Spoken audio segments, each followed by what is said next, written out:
Kondamallepally police స్టేషన్లో crime number 150/26 murder case. ఇది మనకి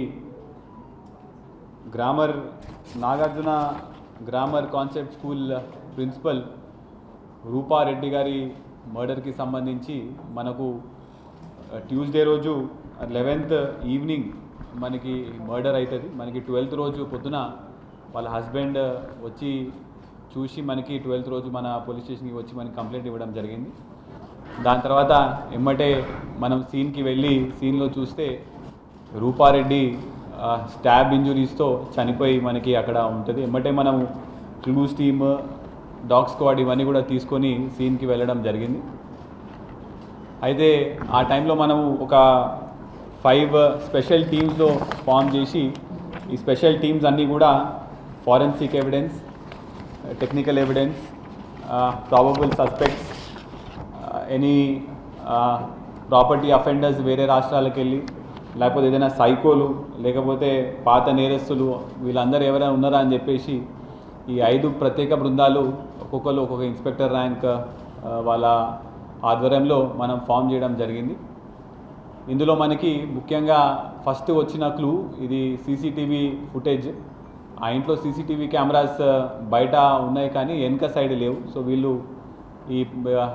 ఈ సీసీటీవీ ఫుటేజ్లో ఒక రెడ్ కలర్ హుడీ, ఒక కోట్ లాగా వేసుకొని వెనక నుంచి ప్రవేశించి లోపలికి వెళ్ళి చంపి మళ్ళీ బయటికి వచ్చి గోడ దూకి మళ్ళీ అదే వెనక ఉన్న ఫారెస్ట్ ఏరియా అంటే చెట్ల ఏరియా నుంచి పారిపోతున్నట్టు మనకి ఫస్ట్ ఇనిషియల్గా మనకి క్లూ వస్తుంది.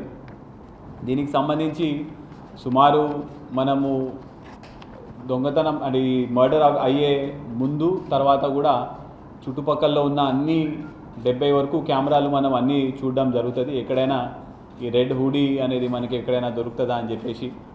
సో ఇదే మనం చేసే ఇన్వెస్టిగేషన్లో క్రమంగా మనకి లాస్ట్ వీళ్ళ చిన్నమ్మతో రూపారెడ్డి గారు మాట్లాడడం జరుగుతుంది. ఆ టైంలో కరెక్ట్ ఫోన్ స్విచ్ ఆఫ్ అయ్యే ముందు బాబు అనే ఒక పదం వాడడం జరుగుతుంది. సో అది మనకి మళ్ళీ మనము విట్నెస్లందరినీ కూడా మనము ఎగ్జామిన్ చేసే సమయంలో ఈ బాబు అని ఎవరిని అనే అవకాశం ఉంటుందని చెప్పేసి మళ్ళీ ఆలోచిస్తూ స్కూళ్ళలో కూడా పిల్లల్ని కూడా బాబు అనే అవకాశం ఉంటుందేమో అని చెప్పేసి సోమవారం అంటే ఒక 1 వీక్ హాలిడేస్, వాళ్ళు ఒక 3 ప్రిన్సిపల్ గారు చనిపోయిన తర్వాత ఒక 4 డేస్ హాలిడేస్ ఇస్తే మళ్ళీ మండే రోజు స్కూల్ రీఓపెన్ అయింది. ఈ స్కూల్ రీఓపెన్ అయిన తర్వాత ఎవరైనా పిల్లలు స్కూల్కి రాకుండా ఏమైనా బయట గాలి తిరుగుళ్ళు ఏమైనా తిరుగుతుర్రా అని చెప్పేసి చెక్ చేస్తే స్కూల్ మొత్తంలో లాస్ట్ 2 రోజుల్లో మనకి ఒక 13 మంది వరకు యాబ్సెంట్ ఉన్నారు. అందులో ఈ సీసీటీవీ కెమెరాస్లో వచ్చిన మన ఫోటోకి ఈ యాబ్సెంట్ ఉన్న పిల్లలకి ఏదైనా లింక్ ఏమైనా ఉందా అని చెక్ చేసుకుంటే ఒక 5 10th క్లాస్ పిల్లల మీద మనకి డౌట్ వస్తుంది. అందులో కూడా వాళ్ళ గురించి మనం బ్యాక్గ్రౌండ్ వెరిఫికేషన్ చేసుకుంటూ ఉంటే ఒక 2 10th క్లాస్ పిల్లలు అదే స్కూల్లో చదువుతున్న పిల్లలు గత 2-3 రోజుల నుంచి కూడా డబ్బులు బాగా ఖర్చు పెడుతూ జనాలు వాళ్ళ ఫ్రెండ్స్లలో కూడా పార్టీల్లాగా ఇచ్చుకుంటూ ఎక్కువగా గాలి తిరుగుతున్నారని చెప్పి సమాచారం రాగానే వీళ్ళిద్దరి మీద మనకు సస్పిషన్ వచ్చి మనం వీళ్ళిద్దరిని వాళ్ళ పొద్దున మనం వాళ్ళని పట్టుకోవడం జరుగుతుంది. అయితే ఇందులో మనం పట్టుకున్నప్పుడు ఒక పర్సన్ అంటే వీళ్ళందరూ మైనర్స్ కాబట్టి వాళ్ళ పేర్లు మేము చెప్పలేము. అందులో JCL1, JCL2. JCL1 దగ్గర మనం 1,54,000 వరకు క్యాష్ ఆయన దగ్గర దొరుకుతుంది. ఒక చిన్న ఐఫోన్ కూడా ఉంటుంది. ఈ క్యాష్ ఎక్కడి నుంచి వచ్చిందని అడిగే క్రమంలో కూడా నాకు నా తల్లిదండ్రులు ఇచ్చినారని చెప్తారు. కాకపోతే ఆ క్యాష్ మీద రక్తపు మరకలు ఉంటాయి. ఆ రక్తం కూడా మనము చూస్తే హ్యూమన్ బ్లడ్, ఎమ్మటే ల్యాబ్కి పంపిస్తే హ్యూమన్ బ్లడ్ అని చెప్పడం జరిగింది. అయితే దాని తర్వాత మళ్ళా ఇంటరాగేషన్లో వాళ్ళిద్దరూ కక్ష పెట్టుకొని రూపారెడ్డిని ప్లాన్ వేసి మర్డర్ చేసినట్టు కన్ఫెస్ చేసినారు. అయితే దీనికి ముఖ్య కారణం ఏంటంటే గత ఒక 15-20 డేస్ బ్యాక్ ఈ JCL1 హాస్టల్, అదే స్కూల్లో హాస్టల్లో ఉంటాడు. ఆ హాస్టల్లో అతని బ్యాగ్లో సెల్ ఫోన్ ప్లస్ కొంత మనీ దొరికిందని చెప్పేసి ప్రిన్సిపల్ గారు, టీచర్ గారు అతన్ని మందలిస్తే అతన్ని హాస్టల్ నుంచి తీసి డే స్కాలర్కి షిఫ్ట్ చేస్తారు. ఆ సమయంలో పేరెంట్స్ ముందు ఇతనికి తిట్లు పడడము, అదేవిధంగా ఈ అబ్బాయికి బియర్ ఆల్కహాల్ కన్స్యూమ్ చేయడం అలవాటు, అదేవిధంగా బైక్ అంటే కూడా బాగా ఆశ ఇంకా ఇది ఉండేసరికి ఎట్టి పరిస్థితుల్లో మనము ఈ డబ్బులు సంపాదించాలి, ఏదైనా చేసి డబ్బులు సంపాదించాలని చెప్పేసి కరెక్ట్ ఈ ట్యూస్డే రోజు అంటే 11th రోజు స్కూల్ ఫీజు కలెక్ట్ అవుతుంది కదా, ఆ రోజు ప్రిన్సిపల్ దగ్గర కంపల్సరీగా డబ్బులు ఉండే అవకాశం ఉంటుంది. మనం ఆ రోజు మనము ఆ ఇంటికి వెళ్ళి దొంగతనం చేసి ఆ డబ్బులు తీసుకోవచ్చని వీళ్ళు ముందే ప్లాన్ వేసుకొని 5 రోజుల ముందు నుంచి అంటే 11th రోజు అయితే 6th 7th ఆ రోజు నుంచే అక్కడ చుట్టుపక్కల ఉన్న కెమెరాలు కూడా వీళ్ళు రెక్కీ చేసుకుంటారు.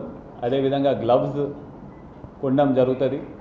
ఏ టైంకి వెళ్ళి ఏ టైంలో ఒక్కళ్ళే ఉంటారో కూడా చూసుకొని మొత్తం ప్లాన్ వేసి ఆ రోజు 11th రోజు స్కూల్ అయిపోగానే 4ంటికి వీళ్ళు ఇద్దరు బయటికి వచ్చి అక్కడ ఉన్న అవుట్స్కట్స్లో కలుసుకున్న తర్వాత అందులో ఒక అబ్బాయి లోపలికి వెళ్ళి గోడ దూకేసి ఫోన్ మాట్లాడుతున్న సమయంలో డబ్బులు తీసుకుని వెళ్ళే సమయంలో రూపా అంటే డిసీజ్డ్ గుర్తుపట్టేసరికి మళ్ళీ బయటికి వచ్చి మమ్మల్ని పేరు చెప్తుందని చెప్పేసి ఒక 27 సార్లు కత్తి పెట్టి పొడవడం జరుగుతుంది.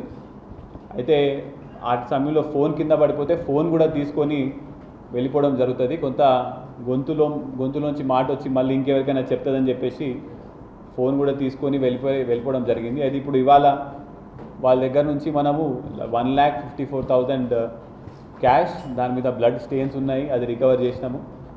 అదేవిధంగా 2-3 డేస్ బ్యాకే కొన్న ఒక 60,000 పెట్టి ఐఫోన్ కొన్నాడు, అది కూడా రికవర్ చేయడం జరిగింది.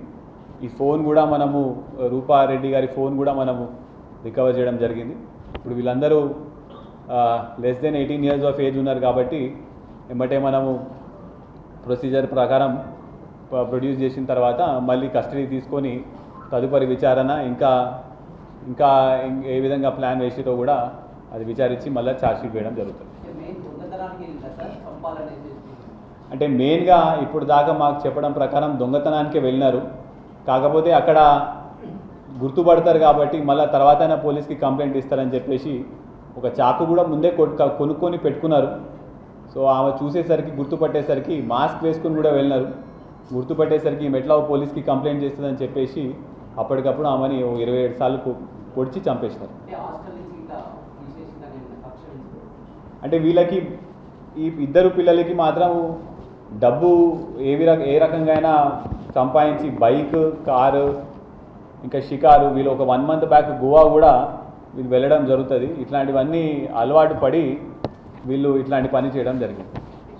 ఎవరో తెలిసిన వాళ్ళనే లేకపోతే స్కూల్లో ఉన్న పిల్లల్నే బాబు అంటే చెప్తుందని అనే ఆ ఐడియాతోని స్కూల్లో గత స్కూల్ రీఓపెన్ అయిన తర్వాత 2-3 రోజుల నుంచి ఎవరు వస్తలేరు, వాళ్ళ బిహేవియర్లో ఏం చేంజ్ ఉందా అని చెప్పేసి కూడా ఒక టీం మనం సపరేట్గా పెడితే అందులో మనకి 2 సస్పీషియస్గా దొరికితే మనం దాని బేసిస్ మీద పట్టుకోవడం జరిగింది.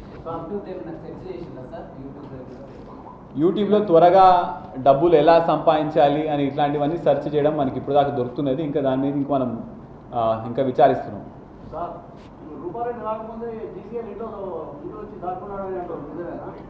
లేదండి, రాంగ్. లేదండి, గంజాయి టెస్ట్ చేసినాము, గంజాయి నెగిటివ్ వచ్చిందండి. లేదు.